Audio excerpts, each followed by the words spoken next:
acciza de 1,50 lei sau 2 lei și toată lumea plătea acești bani. Eu dacă fac 1000 de pălincă, rădem 200 de milioane.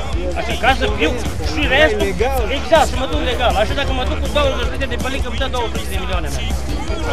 Atunci, ce fac eu în țara asta? În țara asta? Produsul eu, că n-am altceva. N-am altă sursă de venit. Deci, și noi am trăit din pălinca aia, am vândut-o, că am avut din viața mea și am vândut-o și am trăit din bănuțul ăla.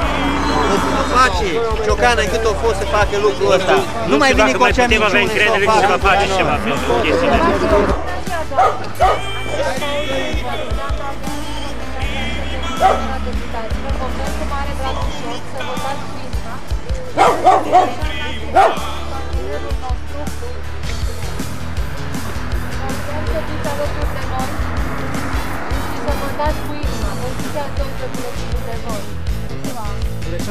Sunt candidat din partea Alianței România Dreaptă la Senat.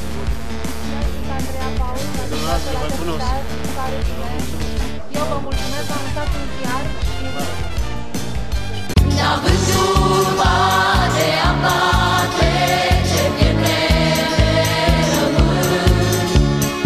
E și grea, e și frumoasă viața de român. Votează Andreea Paul, candidatul Alianței România Dreaptă pentru Camera Deputaților.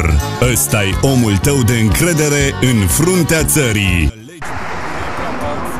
Candidat la Camera Deputaților.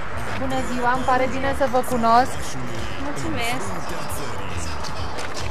Veniți la vot. Vrem să schimbăm ceva. Știți ce vrem? În primul rând locuri de muncă. Aia e cea mai mare problemă. Foarte mare.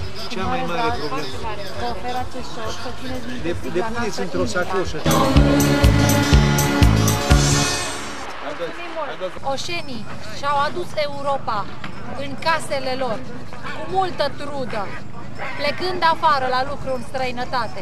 Politicienii au uitat să aducă Europa în țara oașului.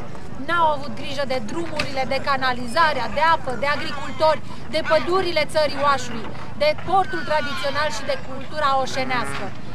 Oșeni, dați-ne votul de încredere.